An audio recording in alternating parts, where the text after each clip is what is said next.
some other issues going on that maybe my grandmother wasn't comfortable handling, and she ended up in the hospital. So I got teased about that a lot from my mother. I had 6 sisters and 6 brothers, and there are 10 of us now, from 67 to 87 are our ages. So I got teased about that. So we had the health care, we had the drugstores, you could get the medicine, the education, those things. The economics was the issue, a big issue. People left as soon as they could leave, some of them, because there were not jobs there. There were not jobs. I can remember when I was in college in the summers trying to get jobs during the summer. If you told them you were in college, somebody said, "That's your mistake, you're telling them you're in college." So I quit doing that, but I couldn't get summer work because they didn't want to invest in someone who was going to leave them in 6 to 8 weeks. But I did some work, farmed quite a bit, farmed with my husband's mother was a farmer in Scotland County. So we worked with her, and I worked with other people and that kind of stuff. Tenant farming, if you know anything about it, we helped every day of the week. 6 days we farmed with somebody else, and one of the days was ours, where they would come and help us. And that experience, and I remember reading from the Herman report, I think it's called, documentation about farmers in our community being interviewed by a gentleman from Washington about getting farms in the Red Bank settlement, it's called.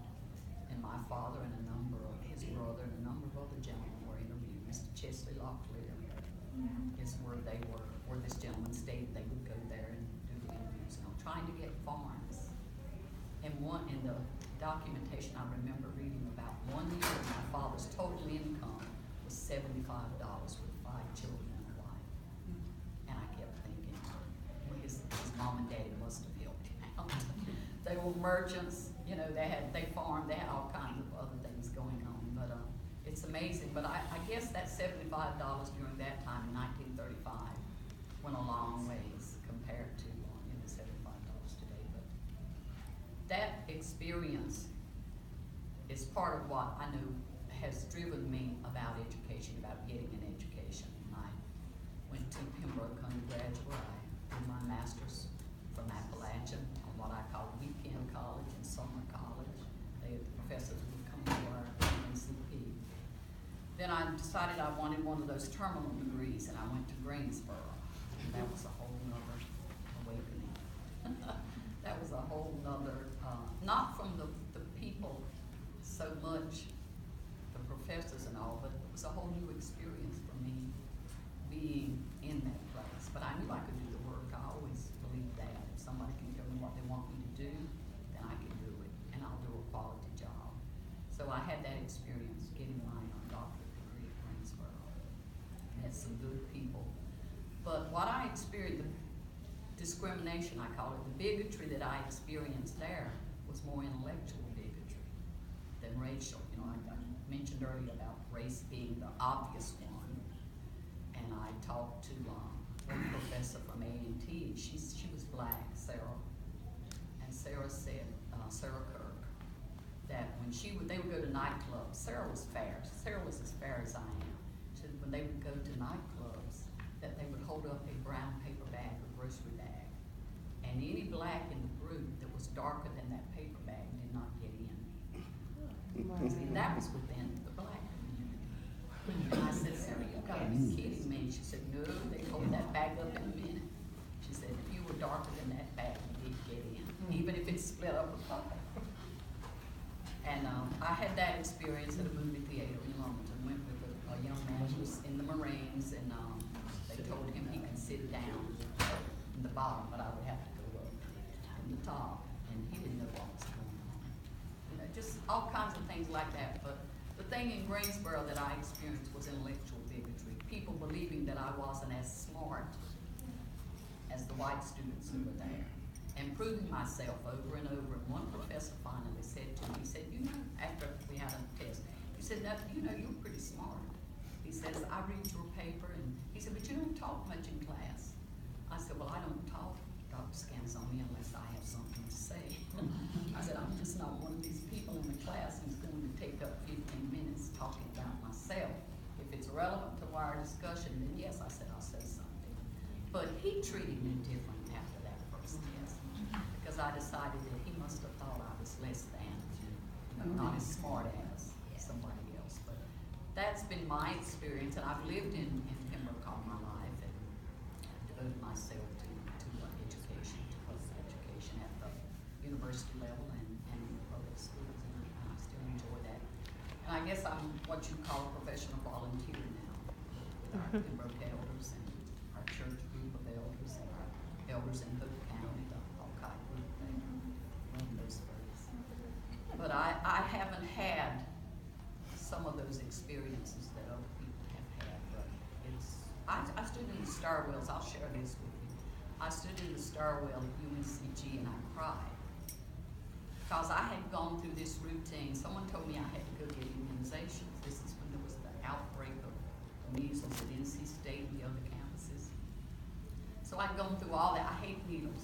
And I'd gone through all that turmoil of getting that immunization again. I came back to the same office, a different person at the desk, and they wanted to know what I was talking about. So what are you talking about? You had to get immunizations. You had to do. I says, I brought you the documentation. I said, and I gave them the name. You didn't have to do that. You know, and I just left the office, stepped outside in the stairwell, and I just cried. Had a good cry, and then I came back in and finished. But that kind of thing, I don't know to this day why that happened, but I saw quite a bit of that there. People who were not being treated well because somebody thought they were not quite as smart as. And that was a flagship school for the program. I was getting my doctorate in counseling. The people in that department there were international experts in what they were doing. But I still experienced that, having someone who thought.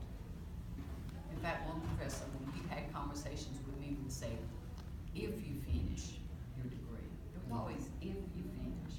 And I would say, no, when I finish. I'd change his conversation. But that was my experience. Thanks, Rosa. As far as economics is concerned, my grandfather owned his farm, and he had 5 boys, 2 girls, and of course he owned quite a bit of land, and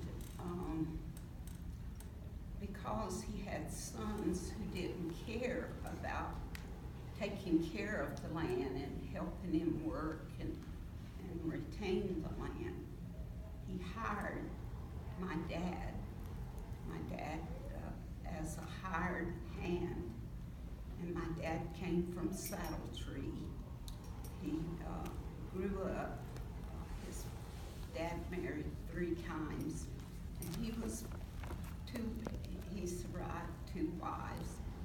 And my dad was in the 2nd family, and he was uneducated. He didn't have an opportunity to go to school. When he was 12 years old, my grandfather hired him out and to work for other people on the farm. And my dad in the 1920 census was called an indentured servant.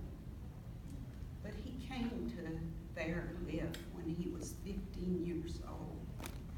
And you know, some of our people had a lot of compassion. And he was a big man, and he had his shoes wired in the back with hay wire.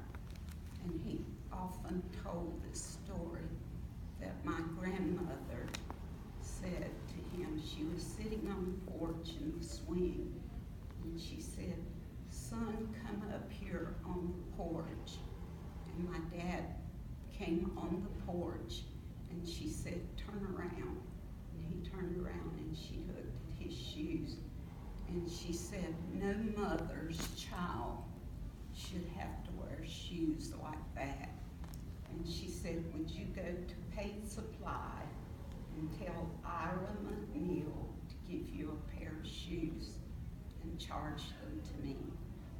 But my dad did that, and he said, I had never heard this term until I was interviewing him.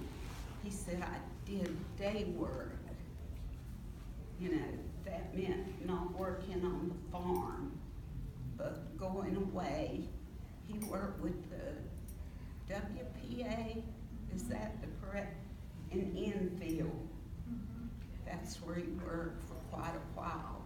And when we'd go through Enfield, he'd always say, this is the place where I really got my start.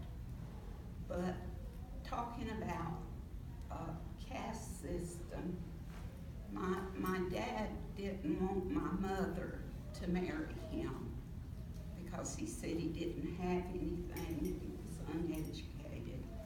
And my mother finished the 10th grade, and she became a teacher without any formal education. And she knew math. I would still be sitting in algebra if it wasn't for her. She knew math, and I said, where did you learn all of this? And she said, Mr. Fuller Lowry went away. He got educated at McKendree College, and he came back here and he taught math, and I love math. So, and out of 6 children, he only had one that, my mother loved math. She said, out of 6 children, I only had one child that didn't have math anxiety. But our people did go away to work. Some went to Baltimore, some went to Detroit. They went many other places to work.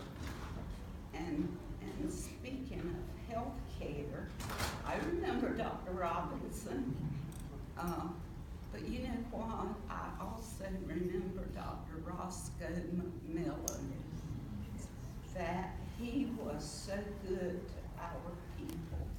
My sister had an allergy, and she couldn't work on the farm, and she was allergic to the sun and green vegetation. And once, when my mom always told this story, once when she swelled, and my dad took her one Sunday morning to Dr. Roscoe, and Dr. Roscoe took her in his home, and in the living room he treated her. He had to cut her clothes off of her. But we've always had friends. You know, the Livermores in Pembroke. I worked at Paid Supply all through college. I had to really talk it up because my dad said, you need to come back here on the farm and work. But I wasn't a good farm worker.